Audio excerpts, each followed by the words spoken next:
My name is Marcus Chin and I'm 24 years old. What I'm about to tell you isn't a story about forgiveness or second chances.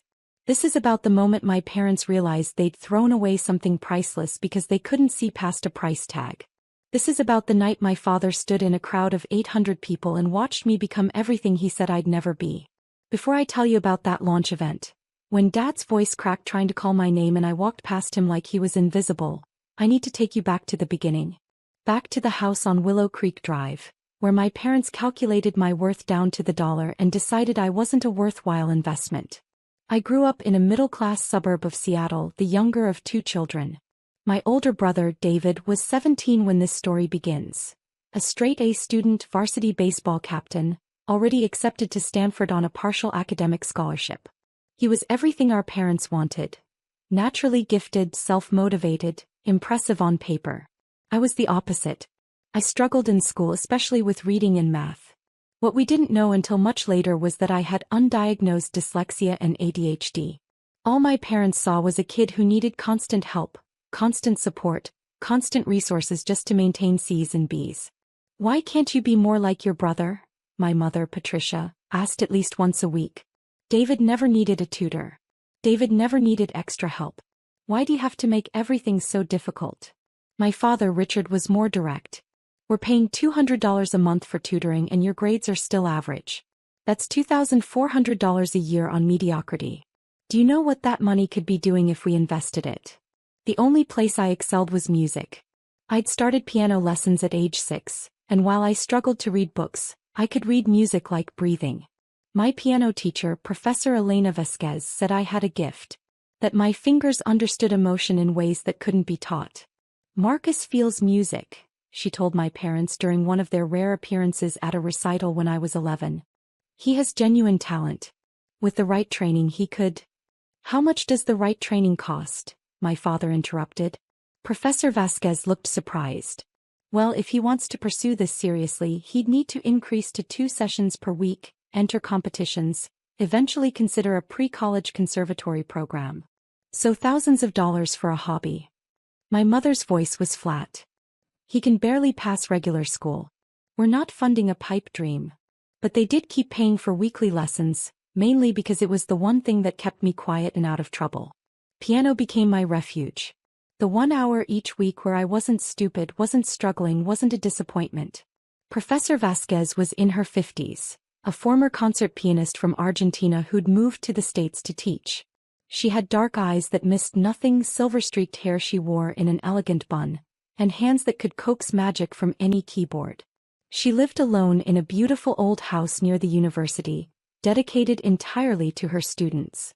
"You have something special, Marcus," she told me every week. "Don't let anyone convince you otherwise." By the time I was 14, my parents' resentment had reached a breaking point. David was finishing his first year at Stanford, and the bills were piling up despite his scholarship. I was still struggling through 8th grade, still needing weekly tutoring for $50 an hour, still costing them money for minimal return on investment. That's literally how my father put it, minimal return on investment. It happened on a Tuesday in April. I came home from school with my report card. 3 B's, 2 C's and 1 D in algebra. I'd actually improved from the previous semester. The tutoring was helping, but all my parents saw was the D. My father was waiting in the living room when I walked in, my mother beside him on the couch. David was there too, home for spring break, looking uncomfortable. "Sit down, Marcus," my father said. I sat in the armchair across from them, my stomach already sinking. "We've been doing some calculations," my father began, pulling out a spreadsheet. Because of course he had a spreadsheet. "Since you started struggling in elementary school, we've spent approximately $47,000 on your education. Tutors, learning specialists, testing, extra programs, supplies. $47,000. Do you know what David cost us in the same time frame? Maybe $5,000, and most of that was enrichment programs he chose, not remedial help he needed." "Richard," my mother said quietly, but she didn't stop him. "You're bringing home C's and D's despite all that investment," he continued. "Meanwhile, David's at Stanford maintaining a 3.9 GPA. Your piano lessons alone have cost us $15,600 over 8 years. For what? So you can play at 1 recital a year." "I love piano," I said quietly. Professor Vasquez says. Professor Vasquez makes money off you staying interested. My mother cut me off. Of course she says you're talented. This is her income stream. That's not fair, I protested. She really believes. Enough. My father held up his hand. We've made a decision. We're cutting off your tutoring and your piano lessons. David needs money for graduate school applications and we need to start saving for retirement. We can't keep throwing money at a child who isn't showing results. The room went silent. I looked at David, who was staring at his hands, refusing to meet my eyes. You're taking away my piano lessons? My voice came out small, broken. You're 14, my mother said. Old enough to understand priorities. We have limited resources and they need to go where they'll make a difference. David has a future in corporate law or business. You'll be fine. You'll graduate high school, get a normal job, live a normal life. Not everyone is meant for greatness, Marcus. Something inside me cracked. Professor Vasquez offered me a scholarship. A full scholarship to her summer intensive program. She believes in me. A scholarship means she keeps you hooked, my father said dismissively. Then later there are fees, travel costs, equipment costs. We've seen this before. The answer is no. But the discussion is over. My father stood up. You'll finish out this month's piano lessons since they're already paid for, but that's it. And tutoring ends immediately. You'll have to figure out school on your own like David did. If you're genuinely enjoying this story, please consider hitting that like button. Your support helps me continue creating content like this. I went to my room and cried for hours. Piano was the only thing I had. The only place I felt talented, capable, worthy. And they were taking it away because it didn't produce the returns they wanted. That night I heard them talking in the kitchen. I'd come downstairs for water and froze when I heard my name. Maybe we're being too harsh, my mother was saying. He's still just a kid. A kid who's costing us a fortune for nothing, my father replied. Patricia, be honest. Do you really think Marcus is going to do anything extraordinary? He's average. Below average considering how much help he needs. We're not being cruel, we're being realistic. David is our investment that's paying off. Marcus is a sunk cost. A sunk cost. That's what I was to my father. Not his son. Not a person with value. A failed investment. I went back upstairs, packed a backpack with clothes and essentials and wrote a note. I understand I'm too expensive. I'll figure it out on my own. Don't look for me. I left the house at 2 a.m. and walked 4 miles to Professor Vasquez's house. I slept on her porch until she found me at 6 a.m. when she came out to get her newspaper. Marcus. She was in her bathrobe, hair down, looking shocked. What on earth? I told her everything. The conversation, the spreadsheet, the $47,000 being called a sunk cost. I couldn't stop crying. Professor Vasquez led me inside, made me hot chocolate and let me talk until I had nothing left to say. Then she made a phone call. Yes, Patricia, this is Elena Vasquez. Marcus is at my house. He's safe. We need to talk. My parents arrived an hour later. They didn't look worried, they looked annoyed. Like I'd created an inconvenience. Marcus, you can't just run away because you don't like our decisions, my mother started immediately. Get your things. We're going home. Actually, Professor Vasquez said calmly, I'd like to speak with you both first. Marcus, would you wait in my studio? I went into the music studio. A beautiful room with a grand piano, walls lined with instruments and awards, and closed the door. But I could hear everything. Do you have any idea what you've done to that child? Professor Vasquez's voice was sharp, angry in a way I'd never heard from her. Telling him he's not worth investing in? That he's too expensive to love.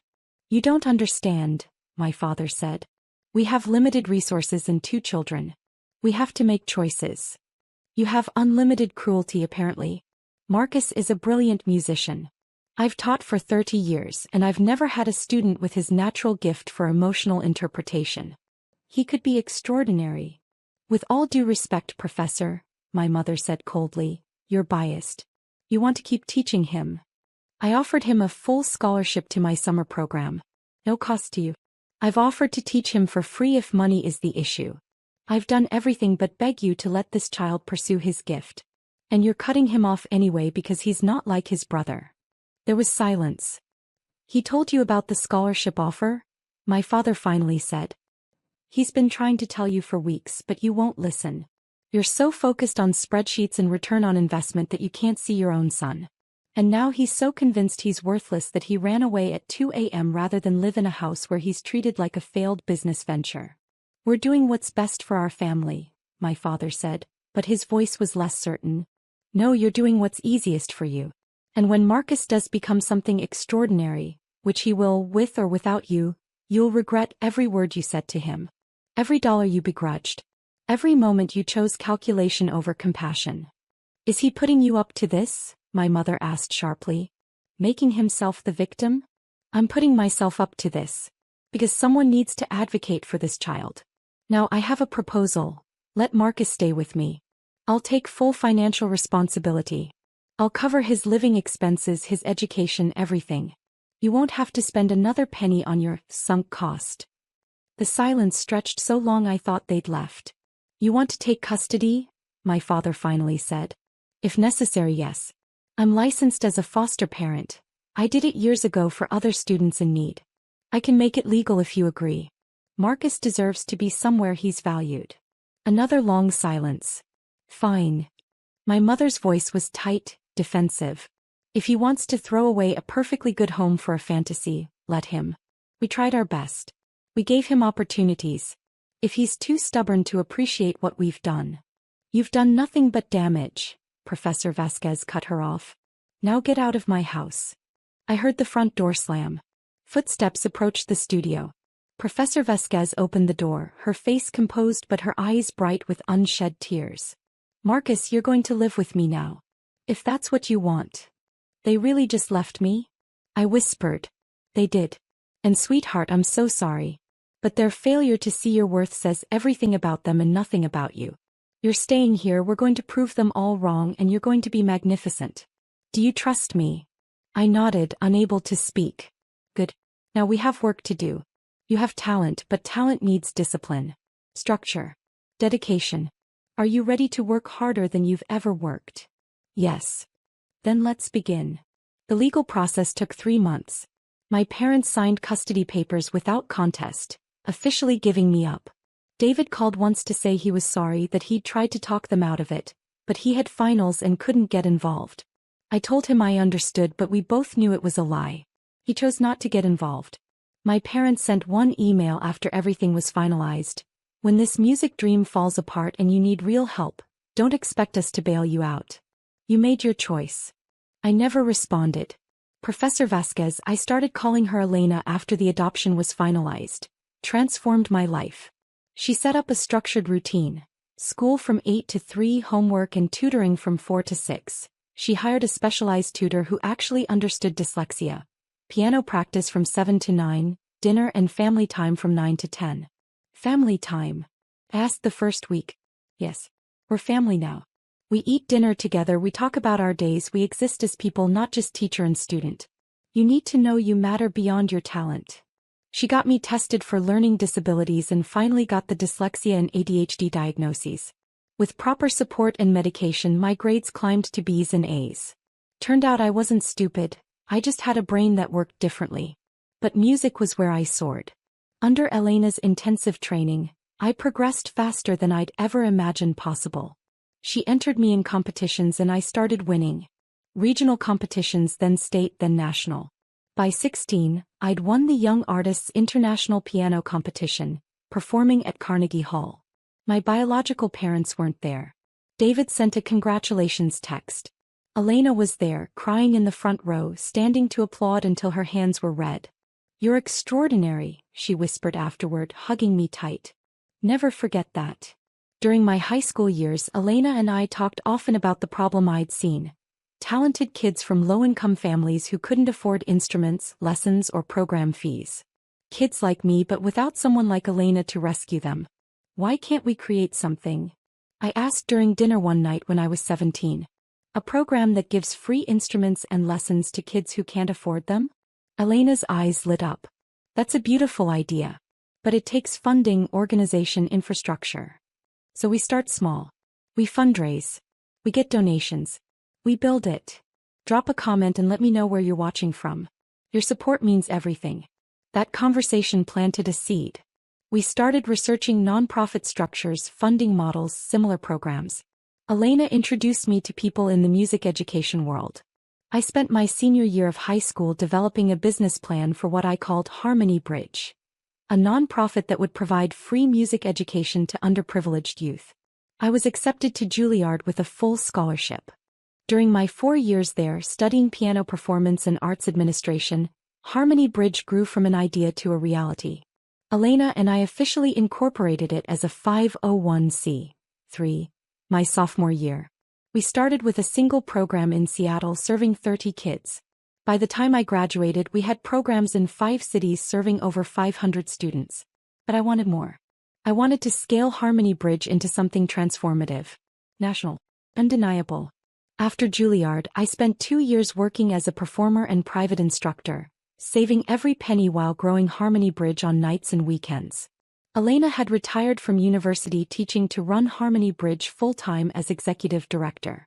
I was founder and creative director, handling program design and fundraising. We were operating on a budget of $400,000 annually, funded entirely through small donations and grants. It was enough to serve 800 students across 7 cities. But I had a vision for serving 10,000 students. For that, we needed serious money. When I was 23, I attended a philanthropy conference in New York. During a panel on education innovation, I met Victoria Brennan, a tech billionaire who'd made her fortune in educational software and now ran a foundation focused on youth development. During the networking reception, I approached her.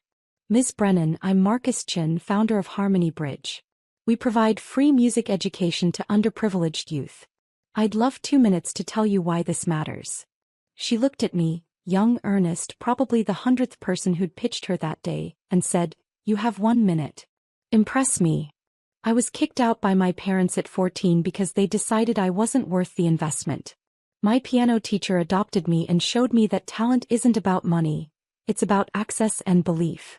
Harmony Bridge has transformed 800 kids' lives in 2 years on a shoestring budget.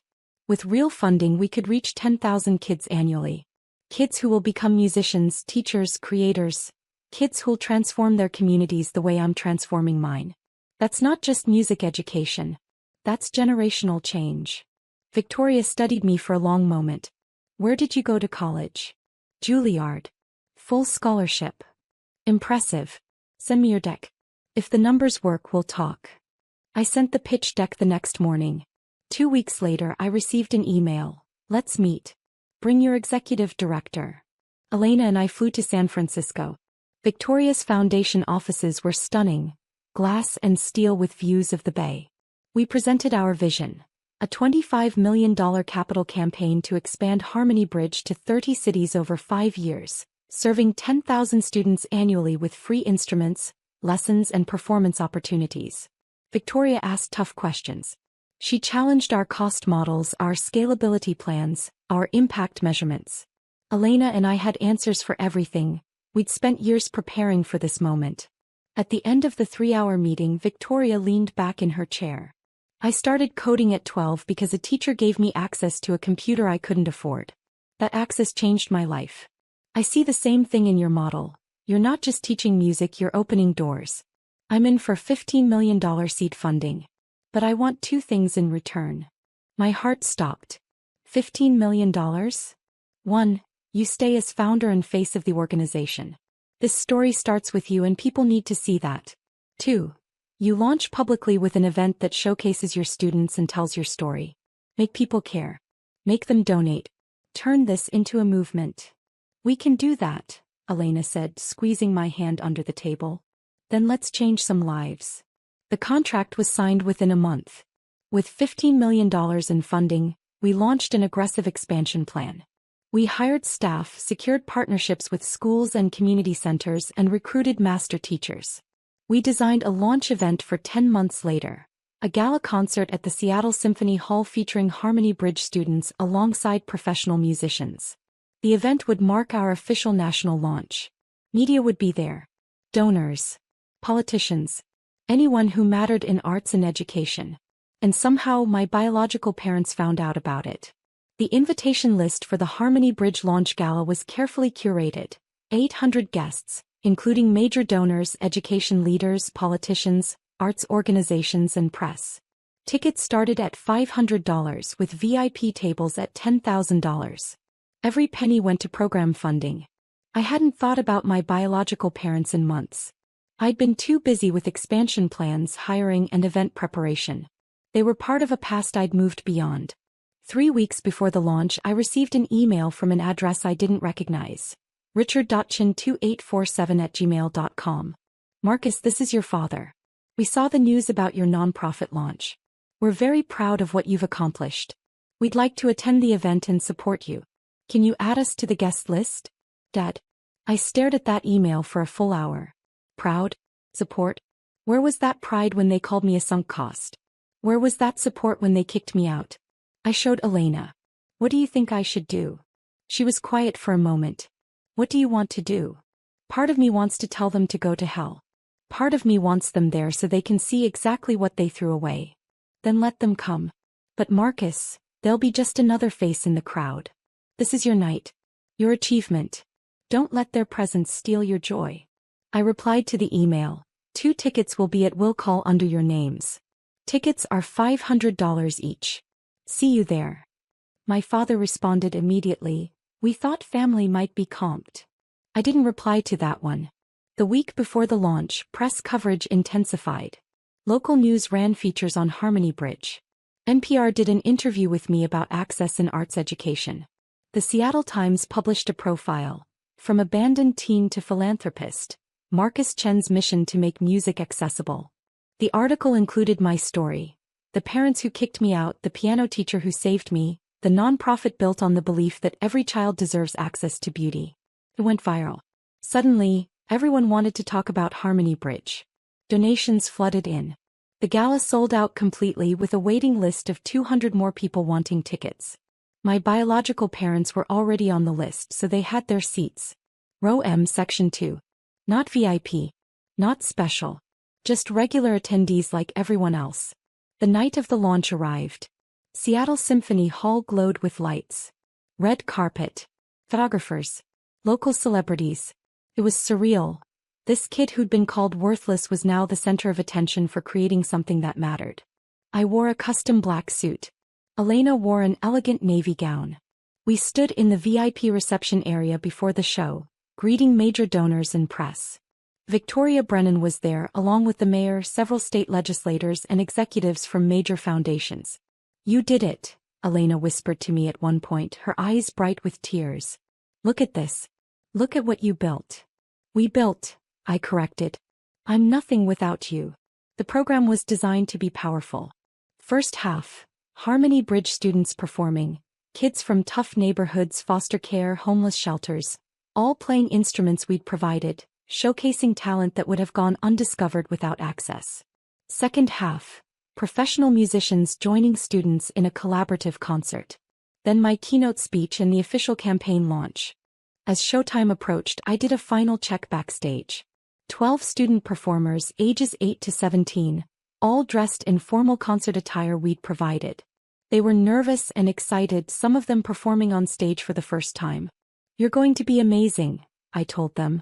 Remember why we're here. To show the world that talent has nothing to do with money. You're proof of that. Go out there and play like you own that stage. They did. The first half was transcendent. An 11-year-old girl from a domestic violence shelter played Chopin with such delicate emotion that people openly wept. A 15-year-old boy who'd been living in his car 6 months ago performed an original jazz composition that brought the audience to its feet. Every single student was brilliant. During intermission, I stayed backstage preparing for my speech. Elena found me pacing. They're here, she said quietly. Your parents. I saw them in their seats. They both look, I don't know, uncomfortable. Good. The second half began. Professional musicians from the Seattle Symphony joined our students for collaborative pieces. The visual was powerful, world-class performers treating these kids as equals playing side by side. It made the statement we wanted. Talent deserves respect regardless of circumstance. Then it was time for my speech. The lights dimmed. A video began playing on the screens. Highlights from Harmony Bridge programs, testimonials from students and parents, statistics on the impact of arts education. Then my introduction. Ladies and gentlemen, Please welcome the founder of Harmony Bridge, pianist and advocate for music education equity, Marcus Chen. The applause was thunderous as I walked onto the stage. 800 people on their feet. I reached the podium, adjusted the microphone, and looked out at the audience. I found Elena first, front row center, already crying. I found Victoria Brennan smiling proudly. I found the mayor, legislators, donors who'd believed in this vision. And I found my parents. Row M, section 2. My mother looked older, worn. My father had gained weight, lost more hair. They both looked overwhelmed, like they couldn't quite believe this was real. My father's eyes met mine. He opened his mouth like he was going to say something, call my name, try to get my attention, but no sound came out. His voice cracked silently, lost in the vastness of the hall. I looked away. 10 years ago, I began, my voice steady and clear. I was told I wasn't worth investing in, that I was too expensive, that the money spent on my education, on helping me pursue what I loved, was wasted because I wasn't showing the right kind of results. The audience was silent, hanging on every word. I was 14 years old when my parents kicked me out of their house because keeping me cost too much. They had another child who was succeeding in traditional ways, and I was the one who needed tutoring, who needed accommodations, who needed support to pursue music. I was told I was average. Below average. A sunk cost. I could see people in the audience reacting, glancing around, probably trying to figure out if my parents were present. Some had read the news articles and knew this story. But one person saw something different. My piano teacher, Professor Elena Vasquez. I gestured to Elena and the spotlight found her. Didn't see a cost. She saw a child with talent and no support. She took me into her home, adopted me, and gave me the opportunity to pursue my gift. She invested everything in me, not because she expected returns, but because she believed every child deserves the chance to discover their potential. Elena was crying openly now, hand pressed to her heart. Elena taught me that access changes everything. That talent exists everywhere, but opportunity does not. That there are thousands of kids like me, brilliant, creative, passionate kids, who will never discover their gifts because they can't afford a $30 used guitar or a $50 piano lesson. Harmony Bridge exists to change that. To give those kids what Elena gave me, a chance. The applause started, building to a roar. I waited for it to quiet. Tonight we're launching a $25 million campaign to bring Harmony Bridge to 30 cities. To serve 10,000 students annually. To provide free instruments, free lessons, free access to the transformative power of music education. We're not just teaching kids to play instruments, we're teaching them they matter. That they're worth investing in. That their dreams are valid even if they don't fit traditional definitions of success. More applause. I could see people pulling out phones, probably to donate. To everyone who's supported Harmony Bridge, our donors, our volunteers, our partner organizations, thank you. You're changing lives. You're opening doors. You're telling kids they're worth it. I paused, looking directly at my biological parents for the first time since starting this speech. And to anyone watching who's ever been told they're not worth the investment, you are. Your worth isn't measured in dollars or traditional success metrics. You deserve support, opportunity, and belief. Don't let anyone convince you otherwise. The audience stood applauding. The sound was overwhelming, powerful, validating. I glanced once more at my parents. My mother was crying. My father sat frozen, his face pale, one hand pressed to his chest like he couldn't breathe. Around them, people who'd clearly figured out who they were giving them looks ranging from pity to disgust. They'd come hoping for, what? Recognition? Reconciliation? A chance to claim some credit for my success? Instead, they got to sit in a room full of people who now knew exactly what they'd done. Who knew they'd abandoned their child because he was too expensive. Who knew they'd chosen spreadsheets over their son. I walked off stage to a standing ovation. The rest of the evening was a blur of congratulations, handshakes, photos. Donors pledging money. Students thanking me. Elena hugging me so tight I could barely breathe. I'm so proud of you, she whispered. So incredibly proud. I never spoke to my parents that night. They didn't approach me, probably too ashamed, too aware of the eyes on them. I saw them leaving early during the reception, slipping outside doors like they were escaping. Good. The launch was a massive success. Between the gala and subsequent media coverage, we raised $8 million in the first week. Combined with Victoria's seed funding and other major gifts, we exceeded our $25 million goal within 6 months. Harmony Bridge expanded rapidly. Within a year we had programs in 25 cities. Within 2 years, we were serving 8,500 students annually. The impact was measurable and profound. Students' grades improved, self-confidence increased, college enrollment rates rose. We were changing lives. My biological parents tried to contact me exactly once more. 3 days after the launch, I received a long email from my father. I've never shared it publicly, but I'll share excerpts here. Marcus, I don't know how to begin this. Your mother and I were at your event. We were so proud but also devastated. Sitting in that audience, hearing you tell our story, seeing what you've become, we realized the magnitude of our mistake. We treated you like a business decision instead of our son. We prioritized money over you. We were wrong. Terribly, unforgivably wrong. I know we don't deserve forgiveness, but I'm asking anyway. Can we talk? Can we try to rebuild? We want to know you. We want to be part of your life. Please. Dad. I read that email 3 times. I felt nothing. No anger, no satisfaction, no sadness. Just nothing. I replied with one line, "You made your choice 10 years ago. I made mine tonight. Good luck with your lives." Then I blocked the email address. My brother David reached out separately. He'd seen the news coverage and wanted to apologize for not standing up for me back then. We met for coffee and he was genuinely remorseful, but the relationship was too broken. We're cordial now, we email on birthdays, but we're not brothers in any real sense. He stayed with them. He made that choice. I'm 27 now.